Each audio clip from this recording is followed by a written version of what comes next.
Assalamualaikum warahmatullahi wabarakatuh. Hai anak-anak. Hari ini kita akan bincangkan soalan-soalan kertas 2 bahagian A bagi trial Penang 2020 ya. Okey, untuk soalan yang pertama. Rajah 1 menunjukkan kegunaan transistor. Okey. Namakan jenis transistor yang digunakan. Okey, dalam rajah ini kalau kita rujuk kepada rajah dalam diagram 1 ni, ini adalah sebuah transistor.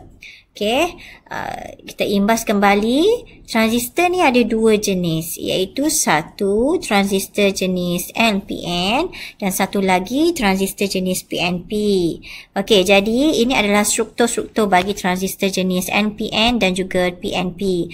Okey, bagi transistor, simbol merujuk kepada kedua-dua jenis simbol ini. Okey, yang pertama, transistor jenis NPN.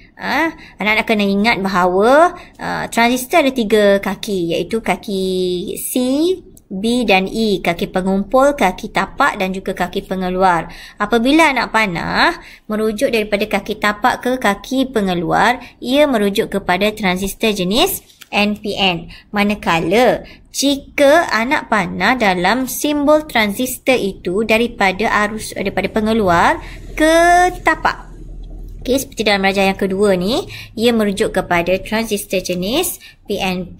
Jadi untuk menjawab soalan yang pertama, 1A ini, okey, namakan jenis transistor. So A-nya adalah transistor jenis NPN. Okey, transistor jenis NPN. Okey, untuk soalan yang seterusnya. Transistor dihidupkan dengan voltan tapak 2, V2 itu lebih besar dan sama dengan 2 volt. Hitungkan nilai minimum bagi R2. Okey, apabila transistor itu dihidupkan. Jadi merujuk kepada rajah di atas, okey, kita nak mencari R2. Okey, nak mencari R2. Diberikan maklumat V2 itu adalah dengan nilai lebih besar dan sama dengan 2 volt. Okey, jadi dalam diagram ini juga terdapat maklumat berkaitan dengan R1, iaitu nilai perintang pada R1 iaitu 1500 ohm. Okey, dan juga ada nilai iaitu 6 volt, di mana di sini adalah voltan total dalam liter yang ditunjukkan ini. Jadi untuk menghitung nilai R2, kita akan menggunakan suatu persamaan, iaitu formula melibatkan pembahagi voltan. Okey, jadi di sini ia merujuk kepada bahagian yang kita nak cari. Contoh, kita nak mencari nilai pembahagi voltan di perintah Rx lah katakan. Jadi formulanya adalah nilai perintang di Rx per dengan nilai perintang di Rx tambah dengan Ry darabkan dengan V total. Okey, atau jika kita nak mencari nilai pembahagi voltan di Ry pula, kita akan letakkan Ry per dengan Rx tambah dengan Ry darabkan dengan V. V di sini adalah V total. Okey, V total. Jadi, untuk merujuk kepada soalan yang ditanya di sini, bagaimana kita nak mengeluarkan formula yang melibatkan pembahagi voltan? Kita nak mencari nilai R2. Jadi, cikgu boleh tunjukkan dekat sini. Kita akan buat formula V2 sama dengan R2 per dengan R1 tambah R2 darabkan dengan V.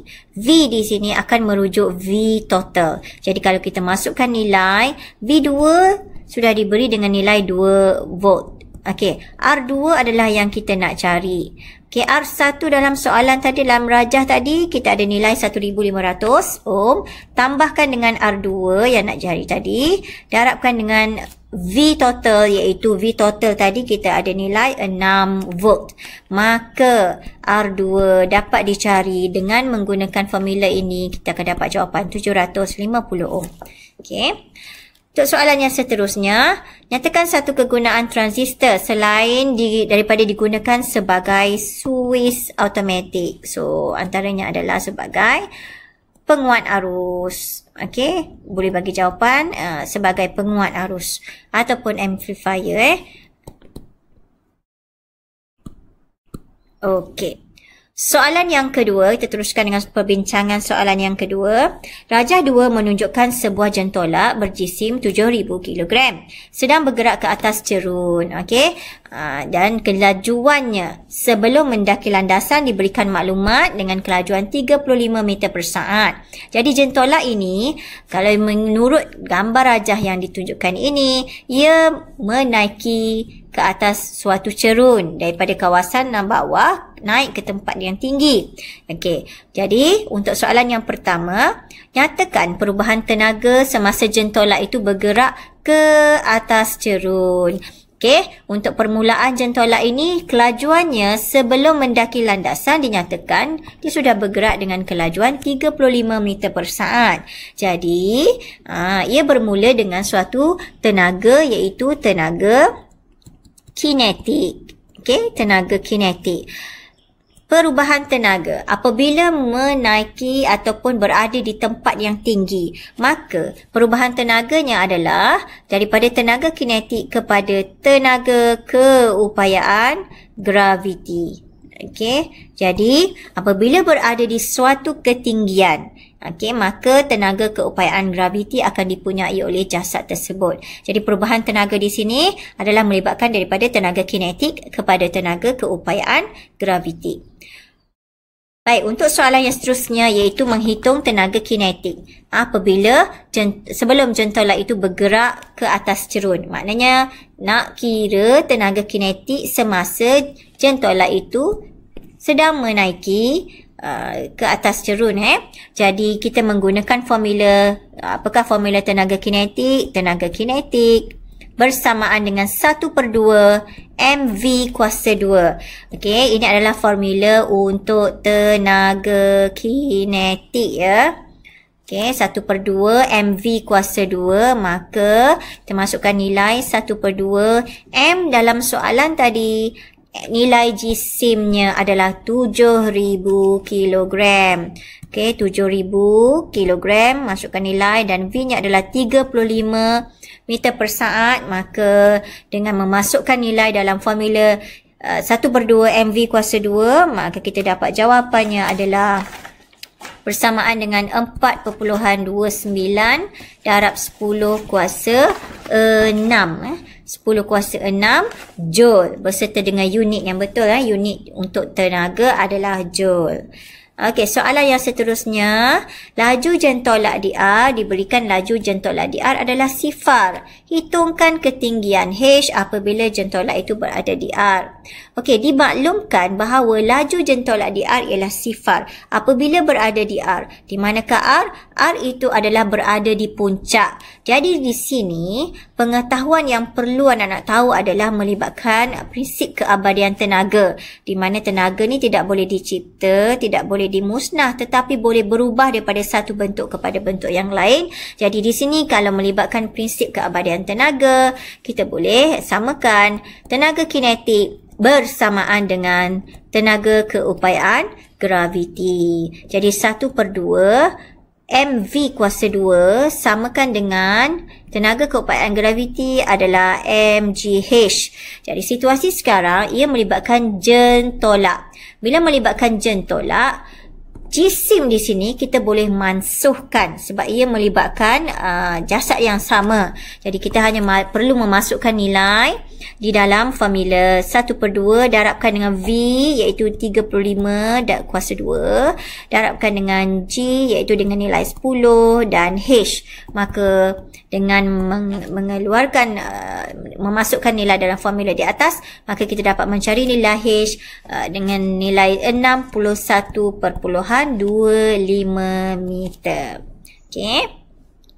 Okey, baik, kita teruskan dengan soalan yang ketiga. Soalan yang ketiga, okay, Rajas 3.1 menunjukkan satu bangunan yang dilihat dalam satu bola kaca. Rajah 3.2 pula menunjukkan satu gelas cecair. Kalau merujuk kepada rajah 31 dan 3.2, kalau boleh, apabila melihat rajah tersebut, kita sudah nampak apakah yang sedang dibincangkan untuk rajah ini. Ia melibatkan suatu fenomena di mana kita panggil pembiasan sebenarnya. Okey, kalau rajah 3.1 nampak dapat dilihat imejnya kecil dan terbalik. Manakala rajah untuk 3.2 ini melibatkan kedalaman nyata dan juga kedalaman sebenar, melibatkan real depth dan apparent depth. Jadi di sini kita fokus kepada soalan dulu. Namakan fenomena cahaya yang terlibat. Jadi kalau melibatkan rajah tadi, fenomenanya adalah pembiasan. Pembiasan cahaya. Baik. Nyatakan, soalan yang seterusnya, nyatakan ciri imej yang dilihat dalam kaca. Kalau rujuk kepada rajah ini, diberi satu bola kaca and then dapat melihat imej bangunan tersebut adalah terbalik dan imejnya juga kecil, iaitu dikecilkan. Jadi untuk menyatakan ciri imej yang dilihat dalam bola kaca dengan satu markah, kita perlu letakkan satu sajalah jawapan. Sama ada kita memberikan jawapan dikecilkan ataupun boleh juga menyatakan imejnya terbalik. Imej terbalik. Itu salah satu jawapan sajalah disebabkan markah di sini satu markah. Soalan yang seterusnya. Berdasarkan rajah 3.2, kita diminta hitung indeks biasan. Hitung indeks biasan cecair. Dalam rajah 3.2 diberikan pengetahuan berkaitan dengan kedalaman sebenar dan juga kedalaman nyata. Jadi untuk melibatkan pengiraan indeks biasan, kita ada formula N sama dengan D besar per dengan D kecil, di mana D besar itu merujuk kepada kedalaman sebenar, manakala D kecil itu adalah kedalaman nyata. Jadi dengan formula ini, formula untuk mencari indeks biasan menggunakan kedalaman sebenar bahagi dengan kedalaman nyata, maka kita masukkan nilai dengan nilai D besar iaitu 5.45 cm per dengan 3.25 cm. Maka kita akan dapat nilainya adalah 1.68. Untuk indeks biasan tiada unit. Kalau lihat kat sini, unit akan dimansuhkan lah sebab unit yang sama. Maka indeks biasan tanpa unit. Baik. Untuk soalan yang seterusnya, soalan D. Lukiskan rajah sinar. Bagaimana imej terbentuk untuk kanta cembung. Untuk kanta cembung.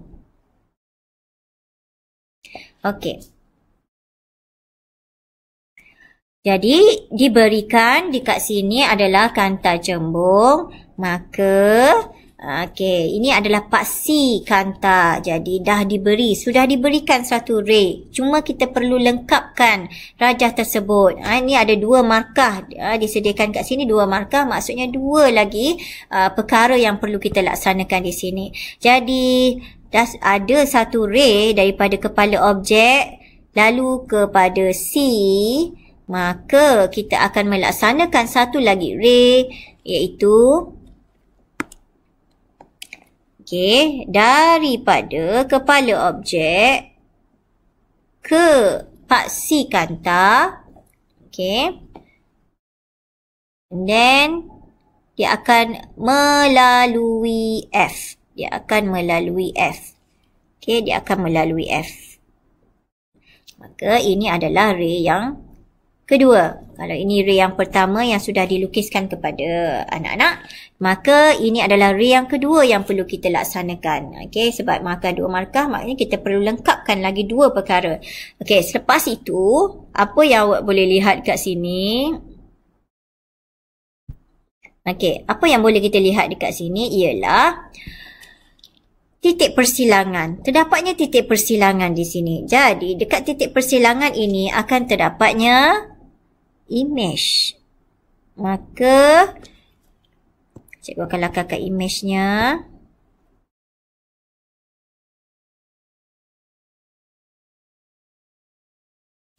Okey. Di mana titik persilangan itu akan diwakili oleh kepala objek tersebut. Okey, maka kalau dilihat di sini, soalan ni tidak diminta untuk kita cari ciri-cirinya.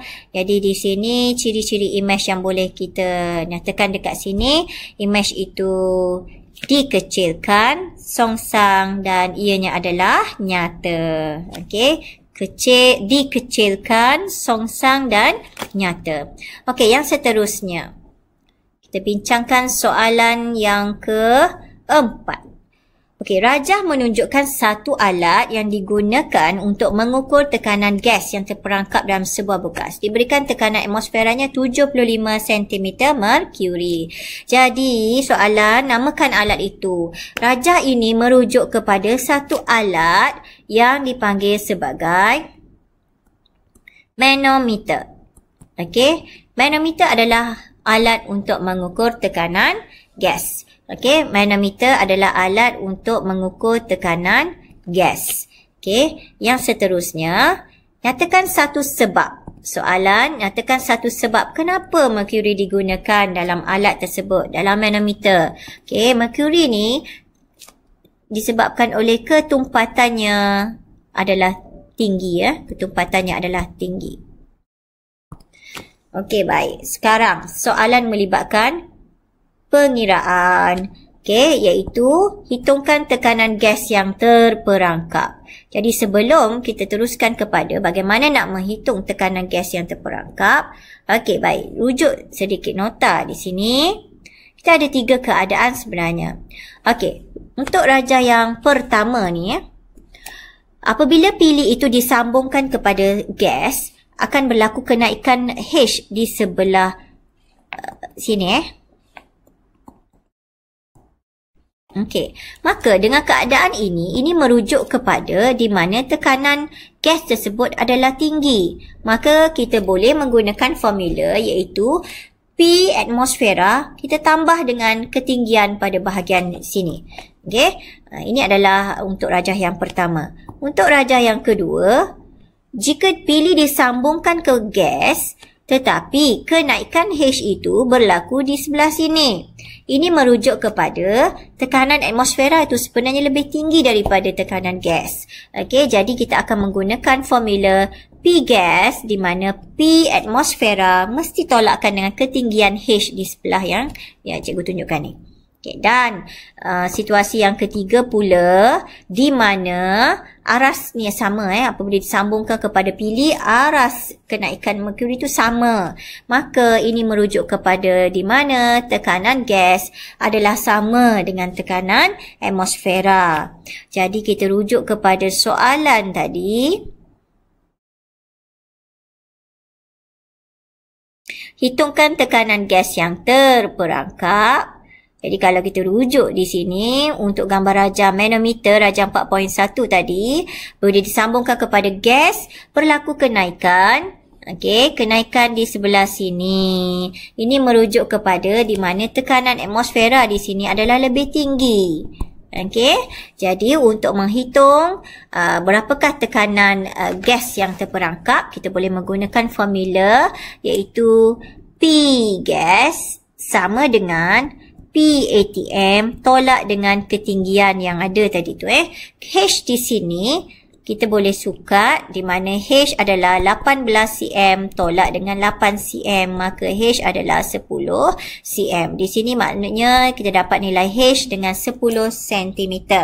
Jadi PATM dalam soalan sudah diberi iaitu 75 cm merkuri, maka 75 cm Hg tolak dengan 10 cm, maka kita dapat nilai 65 cm Hg. Okey, ini adalah bagaimana kita nak menghitung tekanan gas untuk soalan yang keempat ni. Okey, baik. Soalan yang seterusnya. Gas terperangkap telah digantikan dengan air dan merkuri digantikan dengan cecair M. Keputusan adalah seperti berikut. Ketumpatan air sudah diberi dengan 1000 kgm-3 dan G pula 10. Okey, dalam rajak ini, sebelum kita refer kepada rajak ini, kita tengok sekejap. Nota kegunaan lain tube U adalah untuk menentukan ketumpatan. Okey, kita boleh tentukan ketumpatan. Jadi di sini untuk menentukan ketumpatan, kita boleh samakan tekanan di P1 dengan P2 ni sama. Tekanan di P1 dengan P2 adalah sama. Okey, walaupun perbezaan tekanan itu perbezaan ketumpatan cecair A dengan cecair B berbeza ketumpatan, kita bagaimana nak menghitung nilai yang diminta tadi dalam soalan tadi, kita nak hitung ketumpatan tak? Ketumpatan cecair M, kita akan samakan dulu, iaitu tekanan di X mesti sama dengan tekanan di Y. Tekanan di X mesti sama dengan tekanan di Y. Untuk soalan ni, tekanan di X sama dengan tekanan di Y. Sekarang melibatkan bendalih. Maka tekanan dalam bendalih kita ada formula melibatkan rho Hg. Okey, ini formula tekanan dalam bendalih. Jadi rho adalah ketumpatan. Okey, rho ini adalah ketumpatan.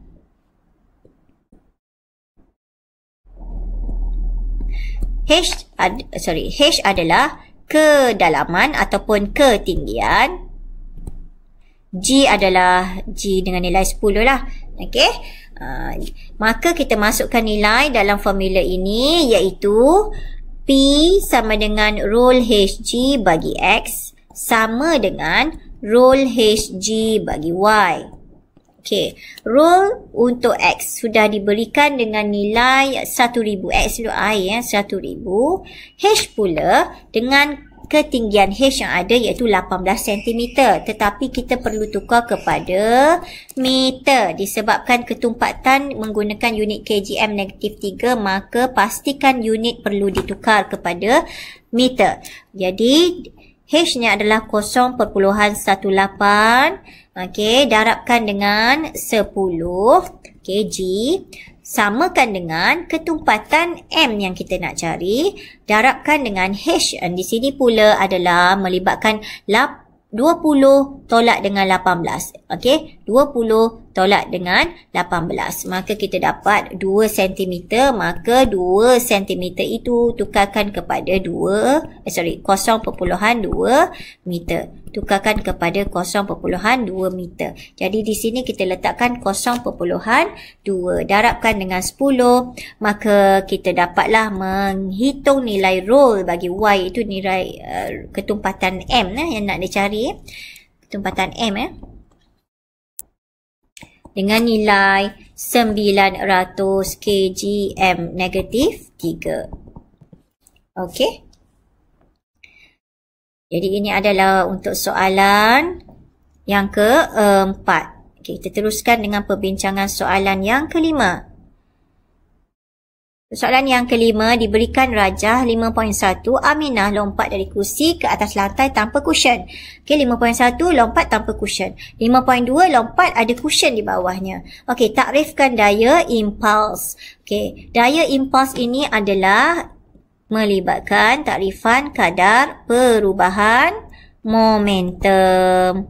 Okey, kadar perubahan momentum. Di mana untuk daya impuls ini kita ada berkaitan dengan F sama dengan mv tolak mu per dengan T. Di mana mv tolak mu ini adalah perubahan momentum. T di sini melibatkan time contact, iaitu masa perlanggaran ataupun masa hentaman. Dan F ini merujuk kepada daya impuls. Okey, jadi apabila kita mendefinisikan daya impuls, so daya impuls itu adalah kadar perubahan momentum. Okay, untuk soalan yang kedua, B yang seterusnya iaitu B. Diberikan jadual dan kita perlu lengkapkan jadual tersebut. Merujuk kepada soalan ini, kita perlu lengkapkan jadual.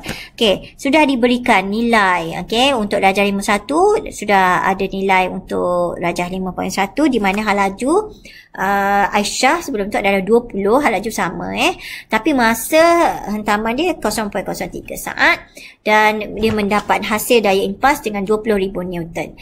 Manakala untuk rajah 5.2 okey, hal lajunya juga sama iaitu 20 meter per saat tetapi masa di sini melibatkan 0.1 saat sahaja.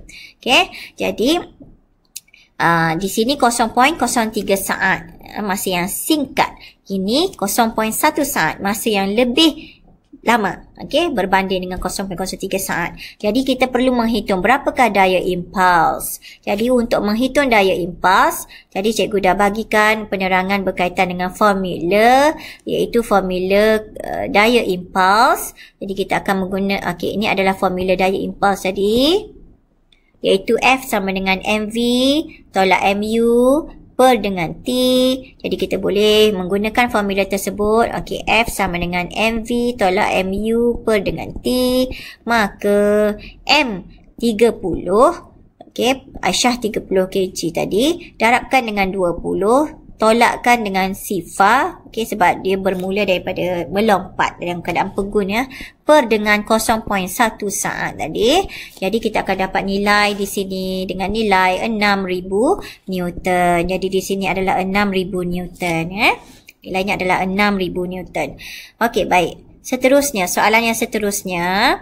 Okey, soalan melibatkan perbandingan. Bila melibatkan perbandingan, dia sama ada kita membandingkan ianya lebih besar, lebih kecil dan ada juga perbandingan melibatkan kalau tak ada apa lebih besar atau lebih kecil, kita boleh menyatakan persamaan. Jadi untuk yang pertama ini, bandingkan masa perlanggaran antara rajah 5.1 dan 5.2. Kalau melihat rujuk masa tadi, okey, masa perlanggaran untuk 5.2 lebih besar daripada 5.1. Okey, yang seterusnya untuk bandingkan daya impuls. Bandingkan daya impuls setelah kita menghitung nilai daya impuls tadi. Untuk yang ini 20,000 Newton, yang ini pula 5.2 6,000 Newton, maka 5.1 lebih besar daripada 5.2. Okey, baik. Sekarang, menyatakan hubungan antara masa perlanggaran dengan daya impuls. Okey, merujuk kepada formula ini, iaitu F sama dengan MV tolak MU per T. Kalau kita melihat hubungan antara F dengan T, okey, F dengan T ini adalah berkadaran secara songsang. Jika T bertambah, maka F akan berkurang. Jadi untuk menyatakan hubungan antara masa perlanggaran dan daya impuls, kita boleh menyatakan semakin bertambah masa perlanggaran, semakin berkurang daya impuls. Atau anak-anak boleh memberikan jawapan di sini, daya impuls berkadar songsang dengan masa hentaman. Daya impuls berkadar songsang dengan masa perlanggaran. Okey, yang seterusnya, soalan yang seterusnya melibatkan penerangan Mengapa Aminah membengkokkan lutut semasa mendarat di lantai? Okey, proses membengkokkan lutut ini adalah untuk memanjangkan masa sebenarnya. Masa apa? Memanjangkan masa hentaman. Okey, ataupun pelanggaran. Masa dia jatuh tu, kontak. Jadi, apabila masa dipanjangkan, maka daya impuls dapat dikurangkan. Okey, apakah kesan dia? Maka mungkin Aisyah jatuh dalam keadaan yang tidak sakit. Okey, disebabkan oleh bila ada cushion itu, time contact di antara kaki dengan cushion tu dia jadi lebih panjang. Jadi bila memanjangkan masa, apabila masa bertambah, maka daya impuls akan berkurang. Okey, ini adalah untuk pemahaman berkaitan dengan daya impuls untuk soalan yang kelima. Okey, seterusnya kita pergi kepada soalan yang keenam. Okey, rajah 6 tu gelombang air bergerak melalui sebatang kayu balak terapung. Yang B pula dinyatakan kedudukan B masih dapat belajar, di kedudukan B masih dapat dengar daripada pembesar suara. Kalau rujuk rajah ini sepatutnya kita dah boleh mengenal pastilah berkaitan dengan fenomena apa ya. Jadi untuk kedua-dua rajah ini ia melibatkan satu fenomena. Okey, berdasarkan rajah 61 dan 62, apakah yang terjadi kepada gelombang selepas melalui kayu balak dan sudut itu? Jadi merujuk kepada rajah tadi, jika kita dah memahami fenomena tersebut, mungkin kita boleh jawab dengan baik. Dua gambar rajah tersebut melibatkan fenomena pembelauan sebenarnya. Jadi untuk soalan ini, apabila soalan itu bertanyakan apakah yang terjadi kepada gelombang selepas melalui kayu balak dan sudut itu, maka kita boleh nyatakan sini dia tak tanya fenomena, tetapi apa yang berlaku kita boleh nyatakan ianya gelombang dibelaukan. Okey, apa maksud dibelaukan ni sebenarnya? Dibelaukan ni maksudnya gelombang tu disebarkan ke kawasan yang lebih jauh. Okey, gelombang tu disebarkan ke kawasan yang lebih jauh. Okey, yang seterusnya, apa yang terjadi kepada amplitude? Apa yang terjadi kepada amplitude gelombang selepas melepasi kayu balak dan sudut bangunan itu? Dan terangkan jawapan anda. Amplitude, okey, apabila melepasi kayu balak dan sudut tu melibatkan pembelauan ni sebelum dengan selepas pembelauan, amplitude gelombang akan jadi berkurang. Okey. Jadi apabila amplitude gelombang tu berkurang, maka tenaga gelombang yang disebarkan tu akan berkurang. Jadi di sini terangkan jawapan anda, tenaganya berkurang. Okey. Okey, soalan yang seterusnya barulah ditanya berkaitan dengan apakah fenomena. Namakan fenomena yang berhubung kait dengan rajah 61 dan 62. Seperti yang Cikgu maklumkan tadi, ini adalah fenomena pembelauan. Okey, pembelauan. Okey, yang seterusnya, apa yang terjadi kepada laju gelombang selepas melalui kayu balak? Okey, kita lihat sedikit nota di sini. Okey, di sini melibatkan, maksud pembelauan itu, pembelauan gelombang ni adalah fenomena di mana gelombang bergerak menuju satu bukaan ataupun satu celah. Okey, satu bukaan atau satu celah ataupun penghalang, kan, dan gelombang itu akan disebarkanlah. Jadi pembelauan ini selepas mengalami pembelauan, amplitude gelombang tu akan berkurang. Jadi kalau amplitude gelombang berkurang, awak perlu tahu bahawa tenaga yang disebarkan juga akan berkurang. Jadi apakah kesan pantulan terhadap tiga perkara itu? Hal laju, panjang gelombang dan frekuensi, semuanya tidak berubah. Okey, sebelum dengan selepas, VF dan V lambda dan F tidak berubah. Jadi di sini apa yang terjadi kepada gelombang air selepas melalui kayu balak, kita boleh nyatakan tiada perubahan ataupun tidak berubah. Mana-manalah. Okey, tiada perubahan ataupun tidak berubah. Okey, yang seterusnya, soalan yang seterusnya. Merujuk kepada rajah 6.1 dan ada diletakkan objek terapung di P, rajah 6.1. Okey, di P dan Q. Apabila diletakkan objek terapung di P, maka objek di sini akan dalam keadaan pegun. Manakala di Q dia akan mengalami pantulan. Objek itu akan dipantulkan. Jadi di sini untuk menjawab soalan, di P akan berada dalam keadaan pegun, manakala di Q dia akan mengalami pantulan. Okey, soalan yang seterusnya untuk yang terakhir untuk nombor 6, namakan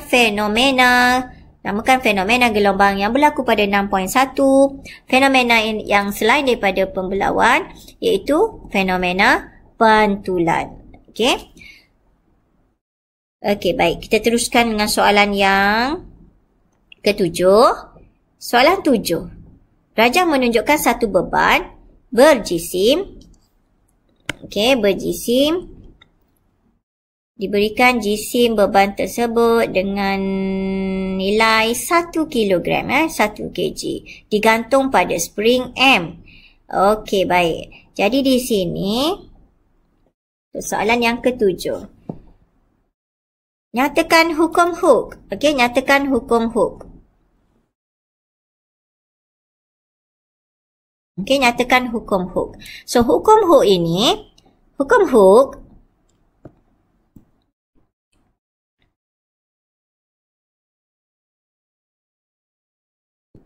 melibatkan pengetahuan berkaitan dengan F sama dengan Kx, di mana F ini adalah daya, K adalah pemalar spring, X pula adalah berkaitan dengan pemanjangan ataupun pemampatan. Okey, ataupun mampatan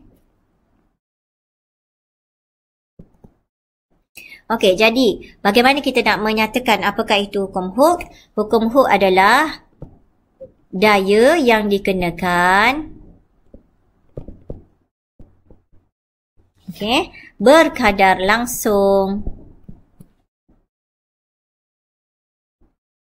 dengan pemanjangan atau pemampatan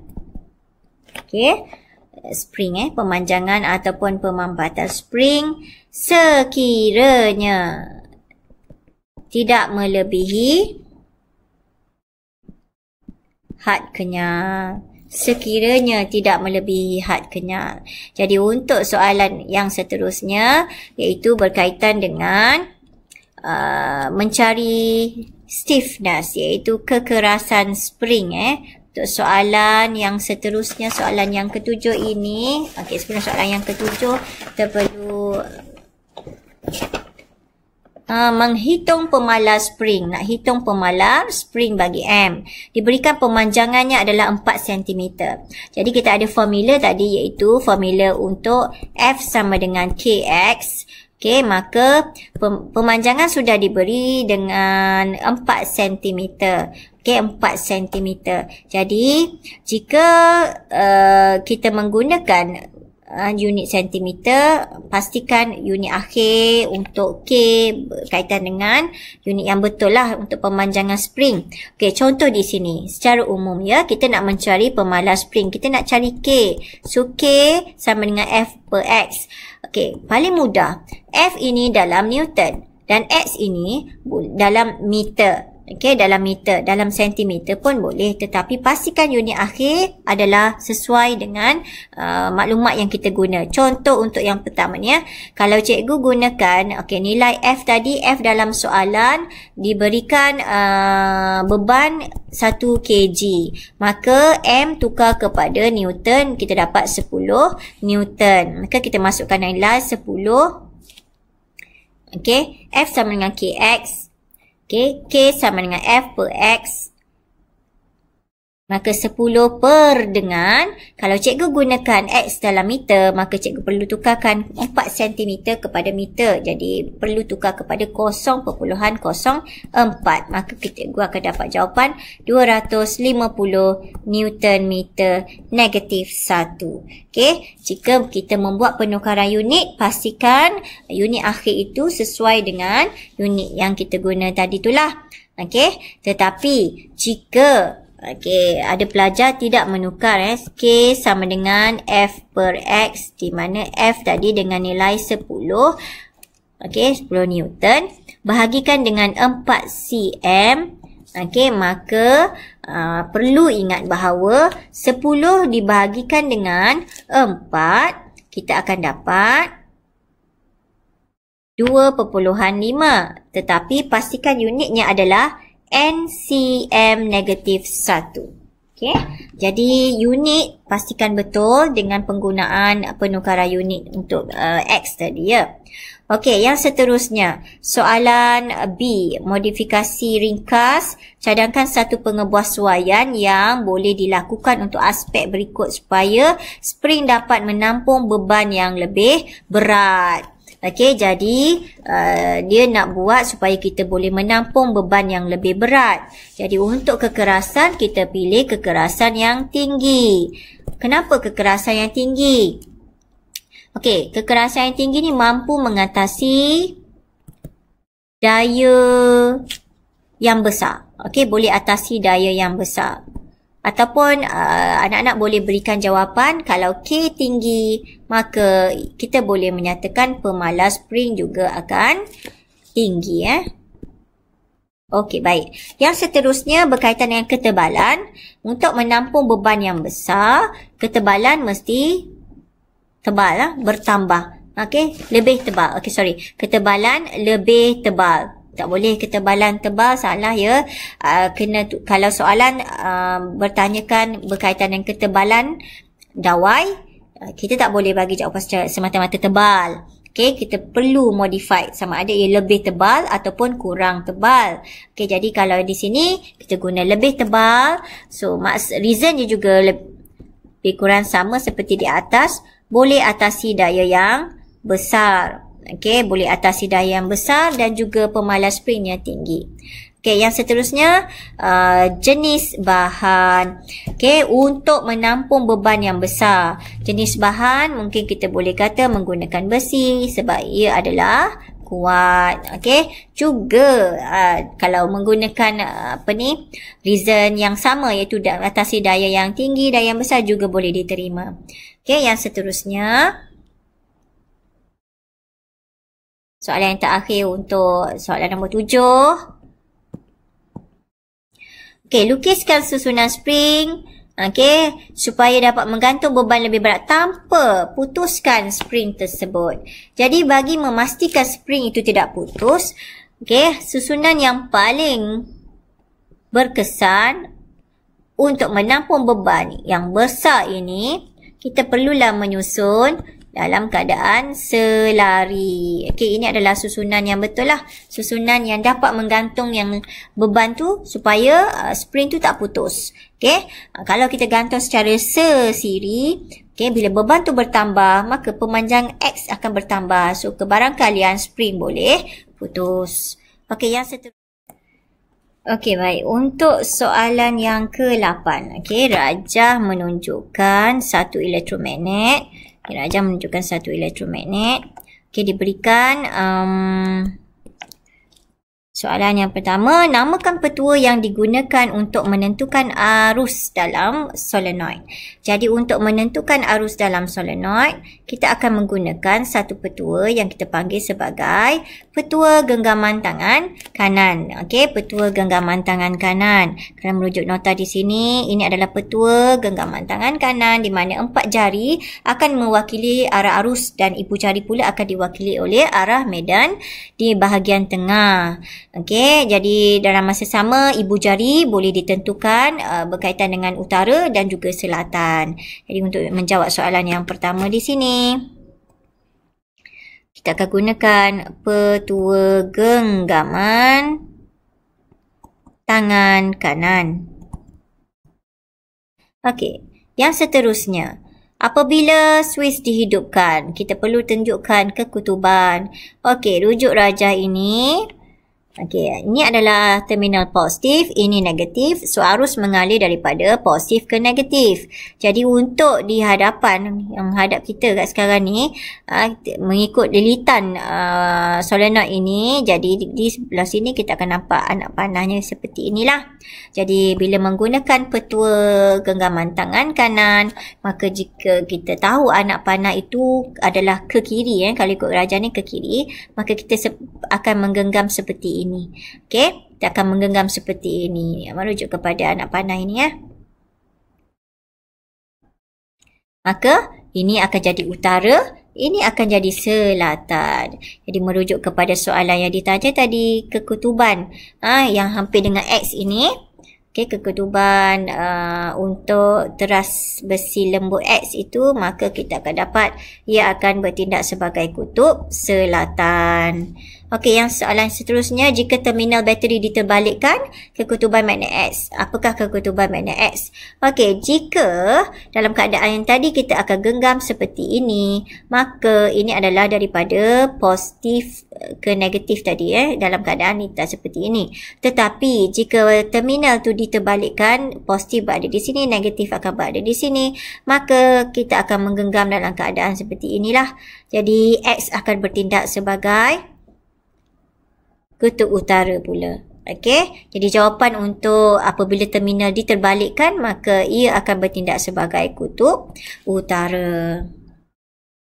Okey, yang seterusnya, soalan yang seterusnya melibatkan 4 elektromagnet yang berbeza W, X, Y, Z. Maka kita akan buat pemilihan untuk mencari alat untuk mengangkat besi buruk yang lebih baik. Alat untuk mengangkat besi buruk yang lebih baik.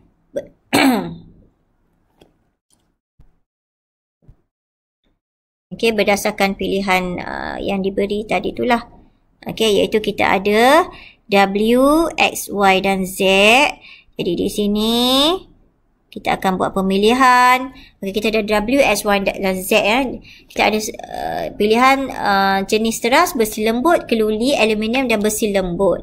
Jadi jenis teras kita perlulah pilih yang besi lembut. Okey, cuba kita lihat dulu sekejap.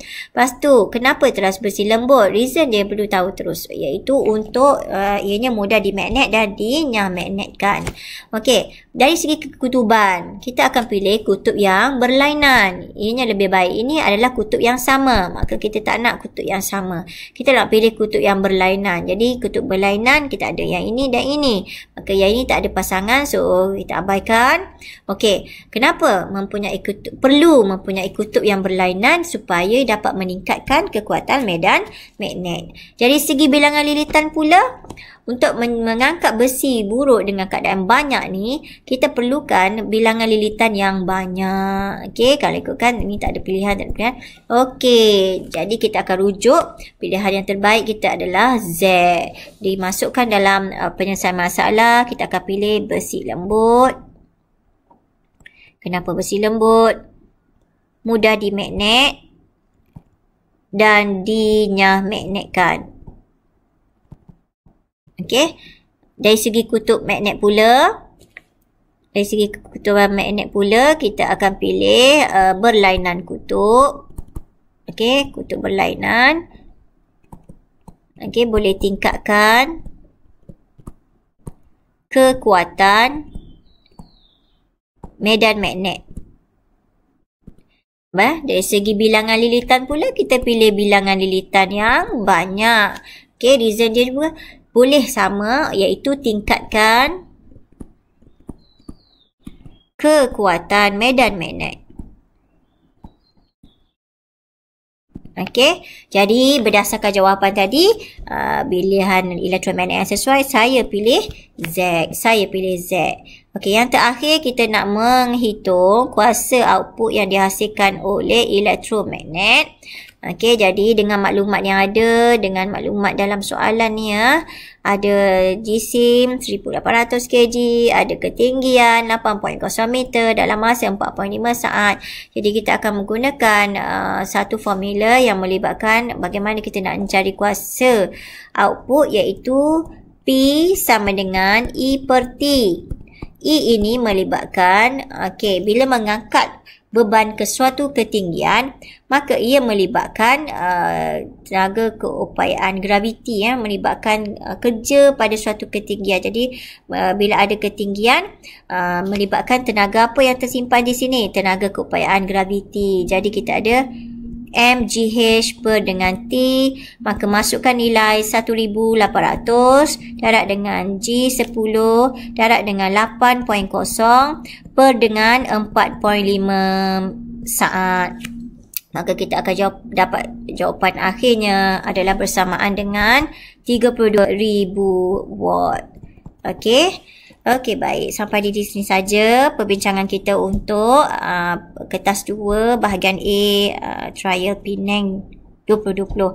Diharapkan dapat membantu anak-anak untuk memahami dengan lebih baiklah untuk soalan-soalan yang sudah cikgu bincangkan tadi. Okey, sekian. Terima kasih.